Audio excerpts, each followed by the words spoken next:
Introduction. Why are you looking at the clock, Vijay?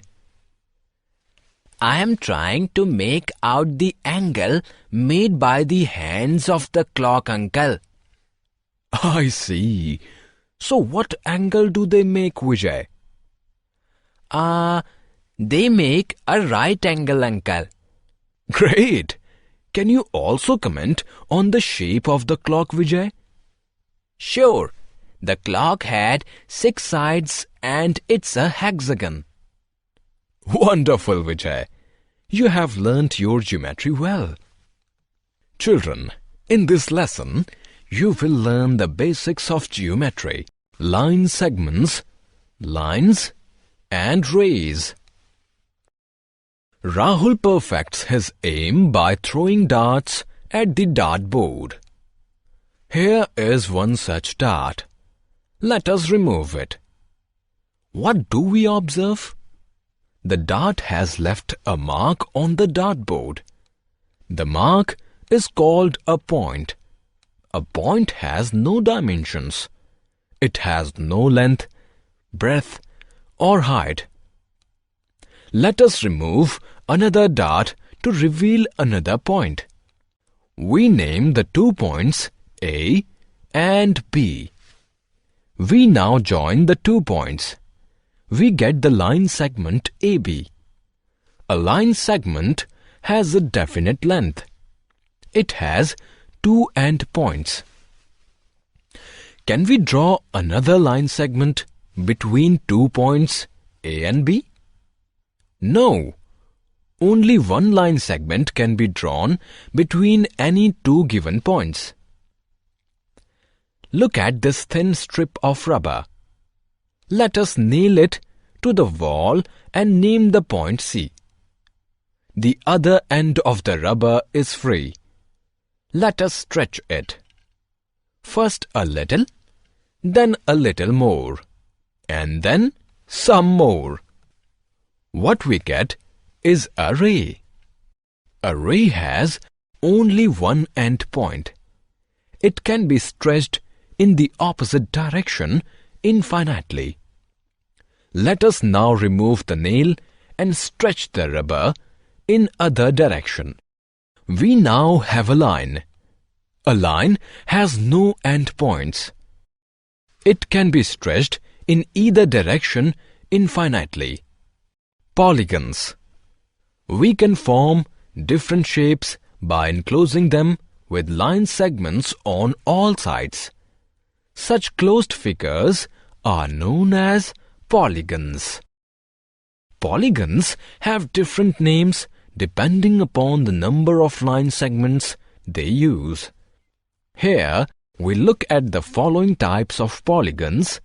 They are triangle, quadrilateral, pentagon, hexagon, heptagon, octagon, nonagon, and decagon. Now we will learn more about each polygon one by one in details. We take 3 pieces of plastic and join them to form a towel hanger. We have created a triangle. A triangle is a polygon made up of 3 line segments. It is the smallest polygon possible. We use 4 pieces of carved wood to create a photo frame. We have created a rectangular photo frame. A rectangle is a 4-sided polygon. It is made up of 4 line segments. Look at this image of US Army headquarters. It is known as Pentagon, as it has 5 sides. A 5-sided polygon is called a pentagon. Here is a clock. Let us provide its borders. We have a border of 6 line segments for the clock. A hexagon is a polygon made up of 6 line segments. Let us create a wall hanging using 7 straws. The rainbow wall hanging with 7 line segments is ready. A 7-sided polygon is called a heptagon. This is the image of the ceiling of a chapel in Germany. It has 8 sides. An octagon is an 8-sided polygon. Look at this image. It is the Baha'is' house of worship. All Baha'is' house of worship have 9 sides. A nonagon is a polygon made up of 9 line segments. Here is an old $5 coin from Hong Kong. It has 10 sides. A polygon with 10 sides is called a decagon. Angles. Any 2 adjacent sides of a polygon form an angle between them. An angle is the space between 2 lines, line segments, or rays that move away from one another from a common point. The measure of an angle is specified in degrees. Let us take a look at 3 types of angles. They are right angle, acute angle, and obtuse angle. Now we will learn them one by one in details. Look at this scene. In this, a ladder is standing with the wall. Let us look at 3 angles.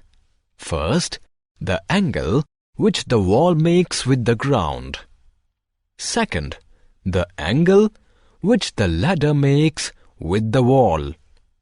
Third, the angle which the ladder makes with the ground. Let us begin with the angle that the wall makes with the ground. The ground acts as the base and the wall as the vertical line. The angle is L-shaped.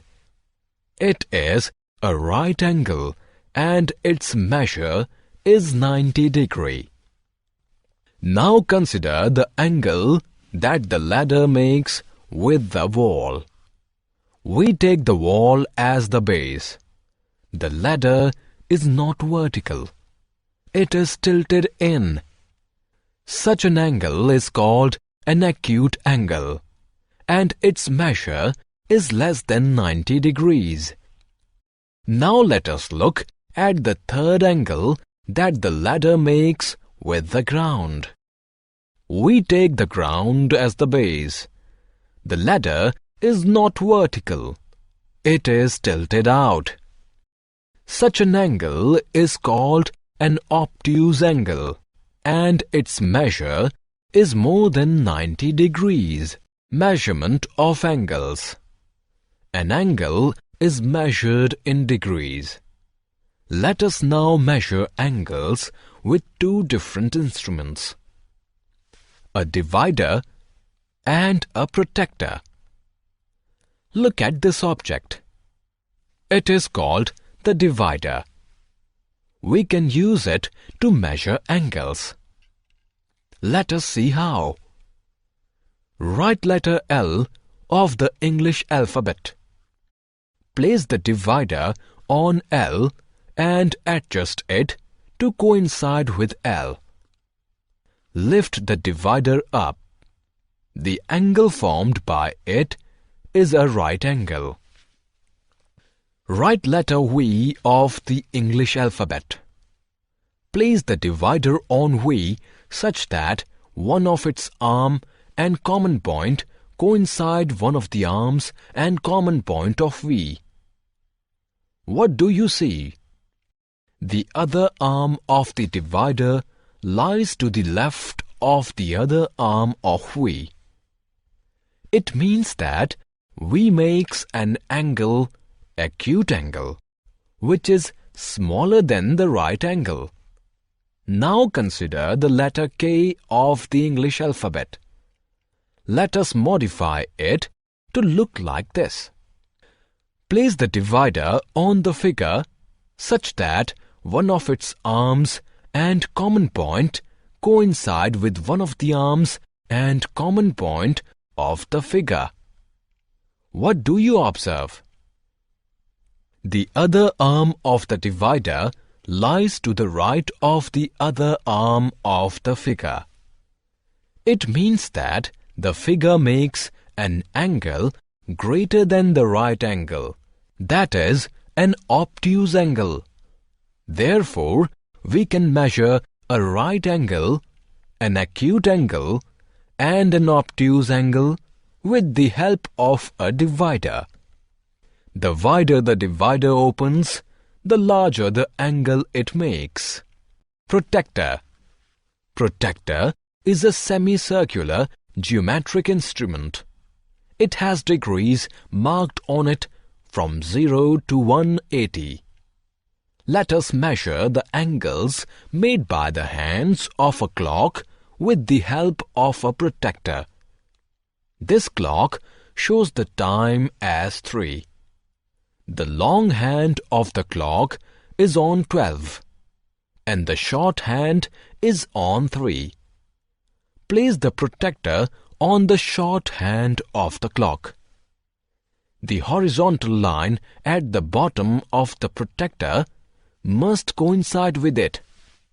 The midpoint of the protractor must rest on the common point where the long and short hands of the clock meet. Read the inner marking of the protractor on which the long hand rests. It is 90 degrees. Therefore, 3 o'clock makes a right angle. This clock shows 20 past 6. The long hand of the clock is on 4 and the short hand is on 6. Place the protractor on the short hand of the clock. Read the inner marking of the protractor on which the long hand rests. It is 60 degrees. Therefore, the time 20 past 6 makes an acute angle. The time is 10 past 9 by this clock. The long hand of the clock is on 2 and the short hand is on 9. Place the protractor on the short hand of the clock. Read the outer marking of the protractor on which the long hand rests. It is 150 degrees. Therefore, the time 10 past 9 makes an obtuse angle. The angles made by the hands of a clock can be worked out without the help of a protractor, because space between any two numbers measures 30 degrees. By this logic, we can measure 3 o'clock as 30 degrees multiplied by 3 is equal to 90 degrees. 20 past 6 as 30 degrees into 2 is equal to 60 degrees. And 10 past 9 as 30 degrees multiplied by 5 is equal to 150 degrees. Summary. Let us summarize what we have learned. A point has no dimensions. A line segment has 2 endpoints. A line has no endpoints. A ray has 1 endpoint. Right angle measures 90 degrees. Acute angle measures less than 90 degrees. Obtuse angle measures more than 90 degrees. Angles are measures with the help of protractors and dividers.